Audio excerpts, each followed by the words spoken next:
तो बिहार में कुछ बड़ा होने वाला है। संकेत साफ साफ इशारा कर रहे हैं कि नीतीश कुमार बीजेपी से नाराज हैं। और अब ये नाराजगी किस हद तक है, इसी पर बड़ा सवाल खड़ा हो गया है कि क्या नीतीश एनडीए छोड़कर फिर से महागठबंधन में जा रहे हैं, या फिर मोदी सरकार को जो समर्थन दिया है उसकी पूरी कीमत वसूलने की कोशिश कर रहे हैं। बिहार में इन दिनों कई तरह की चर्चाएं चल रही हैं। अभी जेपी नड्डा पटना आए थे, सभी की नजरें इस बात पर टिकी थी कि क्या नड्डा नीतीश कुमार से भी मिलेंगे। नड्डा दिल्ली लौट गए तो अब नीतीश के दिल्ली जाने की खबरें आने लगी हैं। बिहार की राजनीति में मची इसी उथल पुथल पर हम करेंगे बात। नमस्कार, मैं हूं अंशिता। 28 सितंबर को बीजेपी के राष्ट्रीय अध्यक्ष जेपी नड्डा पटना पहुंचे थे। नड्डा के पटना पहुंचते ही चर्चाएं शुरू हो गईं कि वो सीएम नीतीश से मुलाकात करने उनके सरकारी आवास एक अणे मार्ग भी जाएंगे, क्योंकि 6 सितंबर को जब नड्डा बिहार आए थे तो सबसे पहले नीतीश से मिलने ही सीएम आवास पहुंचे थे। और इस तरह की चर्चाएं इसलिए भी हो रही थी क्योंकि पिछले कुछ दिनों से नीतीश और बीजेपी के बीच अनबन की खबरें आ रही हैं, क्योंकि नीतीश बीजेपी कोटे के मंत्रियों से, बीजेपी नेताओं से लगातार दूरी बना रहे हैं। तो वहीं कहीं बीजेपी का कोई कार्यक्रम होता है तो वो नीतीश को नहीं बुलाते हैं। इस तरह की चीजें देखने को मिल रही हैं और इसी वजह से ये माना जा रहा था कि जेपी नड्डा एक बार फिर जब पटना आ रहे हैं तो सीएम नीतीश से जरूर मिलेंगे, लेकिन इस बार नड्डा नीतीश से नहीं मिले। इसके बाद चर्चाएं शुरू हो गई कि बीजेपी और जेडीयू में दरार बढ़ती जा रही है। नड्डा के सीएम नीतीश से दूर रहने के पीछे के कारणों की तलाश शुरू हो चुकी है। वैसे भी पिछले कुछ दिनों से बीजेपी और जेडीयू के बीच दरार चौड़ी होती जा रही है। बिहार में तो टकराव चल ही रहा है और इसका असर अब झारखंड तक दिखने लगा है। और बीजेपी झारखंड में जेडीयू के लिए एक से ज्यादा सीट छोड़ने को तैयार नहीं है, तो दूसरी तरफ जेडीयू का दावा है कि वो 5 से 6 सीटों पर लड़ना चाहती है। ऐसे में दावा तो यहां तक किया जा रहा है कि सीट बंटवारे की खटास के चलते ही नीतीश कुमार और नड्डा की मुलाकात नहीं हो पाई, क्योंकि झारखंड विधानसभा चुनाव को लेकर, सीट बंटवारे को लेकर बातचीत की कमान बीजेपी की तरफ से अमित शाह ने संभाल रखी है। ऐसे में यह भी कहा जा रहा है कि नीतीश कुमार को जेपी नड्डा से मुलाकात में कुछ मिलना ही नहीं था, इसलिए उन्होंने ना तो नड्डा से मिलने की इच्छा जताई और ना ही बीजेपी अध्यक्ष की तरफ से कोई मैसेज इस तरह का आया। लेकिन अब माना जा रहा है कि अगर वो दिल्ली जा रहे हैं नीतीश कुमार तो अमित शाह से भी मुलाकात कर सकते हैं, क्योंकि अब अचानक नीतीश कुमार दिल्ली पहुंच गए हैं, जिससे सियासत में नई चर्चा शुरू हो गई है। चर्चा इस बात की कि क्या नीतीश कुमार बीजेपी से नाराज हैं। उनकी नाराजगी का असर हाल के कुछ दिनों में लगातार दिखाई भी दिया है, जब उनकी बैठक में बीजेपी के नेता और मंत्री शामिल नहीं हुए।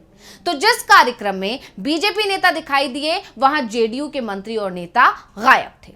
आपको याद होगा 19 सितंबर को पटना के बापू सभागार में कचरा प्रबंधन को लेकर एक कार्यक्रम आयोजित किया गया था। यह सरकारी कार्यक्रम था। राज्यपाल विश्वनाथ आर्लेकर ने इस कार्यक्रम की शुरुआत की थी। इस कार्यक्रम में मौके पर विधानसभा अध्यक्ष नंदकिशोर यादव, डिप्टी सीएम सम्राट चौधरी और दूसरे डिप्टी सीएम विजय सिन्हा मौजूद रहे। नगर विकास मंत्री नितिन नवीन और पूर्व केंद्रीय मंत्री रविशंकर प्रसाद भी कार्यक्रम में मौजूद थे। ये सभी बीजेपी के नेता थे। जेडीयू से इस कार्यक्रम में कोई भी मंत्री नहीं पहुंचे। कायदे से इस कार्यक्रम में मुख्यमंत्री नीतीश कुमार को भी होना चाहिए था, मगर ऐसा नहीं हुआ। इसी तरह एक और कार्यक्रम इससे पहले हुआ था बिहटा एयरपोर्ट का, लेकिन यहां नीतीश कुमार अकेले ही नजर आए थे। बिहटा में एयरपोर्ट बनाने को लेकर केंद्र सरकार की तरफ से हरी झंडी दे दी गई। एयरपोर्ट निर्माण को लेकर बीजेपी और जेडीयू अलग अलग क्रेडिट लेने की अब कोशिश कर रहे हैं। इसी तरह 19 सितंबर को ही सीएम नीतीश कुमार ने राज्य में प्रस्तावित और निर्माणाधीन 4 एक्सप्रेसवे को लेकर हाई लेवल बैठक बुलाई थी। बिहार में पथ निर्माण विभाग के मंत्री डिप्टी सीएम विजय सिन्हा हैं, मगर इस समीक्षा बैठक में विभाग के मंत्री और डिप्टी सीएम विजय सिन्हा ही शामिल नहीं हुए, उन्हें बुलाया ही नहीं गया। और ये सब खबरें जोर पकड़ ही रही थी कि अब नीतीश कुमार बिना किसी सूचना के अचानक दिल्ली पहुंच गए। 29 सितंबर की सुबह मुख्यमंत्री नीतीश कुमार का कारकेड सीएम हाउस से पटना एयरपोर्ट की ओर बगैर किसी सूचना के रवाना हुआ। बाद में पता चला कि वो दिल्ली जा रहे हैं। सीएम की अचानक दिल्ली यात्रा से राजनीति के जानकार भी हैरान हो गए, क्योंकि एक दिन पहले 28 सितंबर को भाजपा के राष्ट्रीय अध्यक्ष जेपी नड्डा पटना आए थे। हालांकि मुख्यमंत्री नीतीश कुमार से उनकी कोई मुलाकात नहीं हुई, जबकि ऐसा माना जा रहा था कि नड्डा आए हैं तो नीतीश से जरूर मिलेंगे। हालांकि मुख्यमंत्री नीतीश कुमार से उनकी कोई मुलाकात नहीं हुई और इसे लेकर अब कई तरह की चर्चाएं हो रही हैं। सबसे बड़ा दावा आरजेडी की तरफ से किया गया है।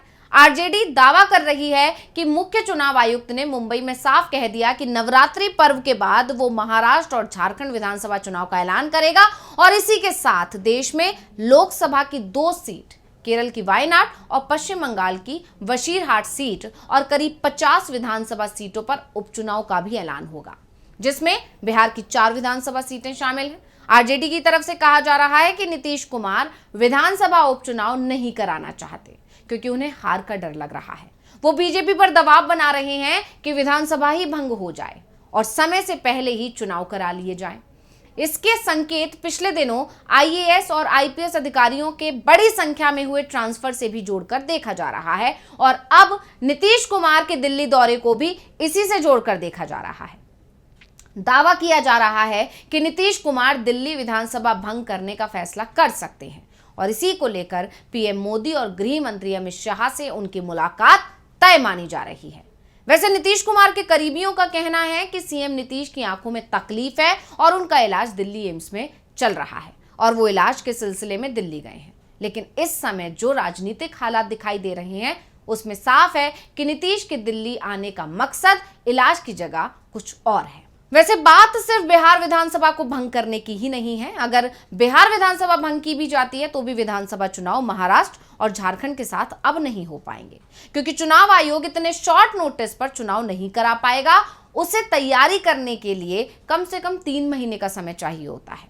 ऐसे में अगर नीतीश बिहार विधानसभा भंग भी करते हैं तो चुनाव दिल्ली विधानसभा चुनाव के साथ यानी कि अगले साल फरवरी में ही हो पाएंगे। लेकिन अब जो संकेत मिल रहे हैं उसमें साफ है कि दिल्ली से लौटने के बाद नीतीश कुमार विधानसभा भंग करने का ऐलान कर सकते हैं।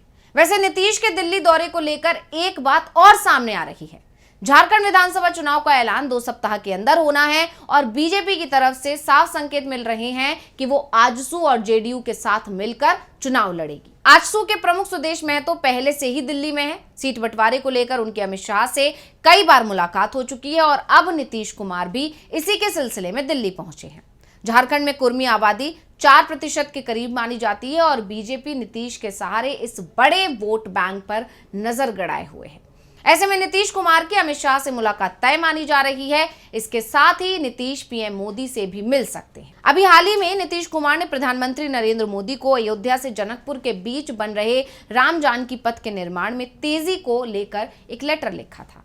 इसे लेकर वो पीएम मोदी से मुलाकात कर अपनी बात रख सकते हैं। बता दें कि अयोध्या से सीतामढ़ी तक 4 लेन बनने के बाद भगवान श्री राम के दर्शन के बाद लोग सीतामढ़ी के पुनौरा धाम आकर मां सीता का भी दर्शन कर सकेंगे। फिलहाल नीतीश की दिल्ली यात्रा को लेकर कई सवाल अभी बने हुए हैं और इसके जवाब नीतीश के पटना पहुंचने पर ही मिल पाएंगे। वैसे सभी की नजरें जरूर नीतीश की इस यात्रा पर टिकी हुई हैं, लेकिन ये मानकर चल रहे हैं जानकार कि नीतीश अगर दिल्ली गए हैं तो इसके पीछे की वजह सिर्फ आंखों का इलाज नहीं है, बल्कि इसके पीछे की वजह इससे भी कई ज्यादा है। और अब क्योंकि उन्होंने जेपी नड्डा से मुलाकात नहीं की और अगले ही दिन वो दिल्ली पहुंच गए, तो ऐसे में जानकार ये भी मानकर चल रहे हैं कि कहीं ना कहीं पेच सीट बंटवारे को लेकर ही फंसा हुआ है और ये सारा जिम्मा क्योंकि अमित शाह संभाल रहे हैं, ऐसे में अब वो जाकर अमित शाह से ही मुलाकात कर सकते हैं। वहीं तीसरी वजह जो जानकार मानकर चल रहे हैं उसको लेकर कहना है कि जिस तरह से वो माता सीता के मंदिर के पुनर्निर्माण की बार बार बात उठा रहे हैं, ऐसे में हो सकता है कि वो दिल्ली जाकर पीएम मोदी से मुलाकात करके इस पुनर्निर्माण को लेकर दबाव भी बनाए। और अगर केंद्र की मोदी सरकार इस चीज को नहीं मानती है, माता सीता के पुनर्निर्माण के लिए राजी नहीं होती है या जितना नीतीश कुमार बजट मांग रहे हैं उतना नहीं देती है, तो कहीं ना कहीं नीतीश कुमार को एक मौका मिल जाएगा और वो हो सकता है कि बीजेपी का साथ छोड़कर, एनडीए का साथ छोड़कर महागठबंधन की तरफ चले जाएं। बहुत सारी संभावनाएं हैं बिहार की राजनीति को लेकर। अब जब नीतीश कुमार वापस आएंगे तो बहुत सारे सवालों के जवाब मिल जाएंगे। फिलहाल सभी की नजरें इस यात्रा पर टिकी हुई हैं। तो इस रिपोर्ट को लेकर आपका क्या कहना है, हमें कमेंट करके अपनी राय जरूर दीजिएगा। इसी के साथ मुझे दीजिए इजाजत। देखते रहिए डीवी लाइव। नमस्कार।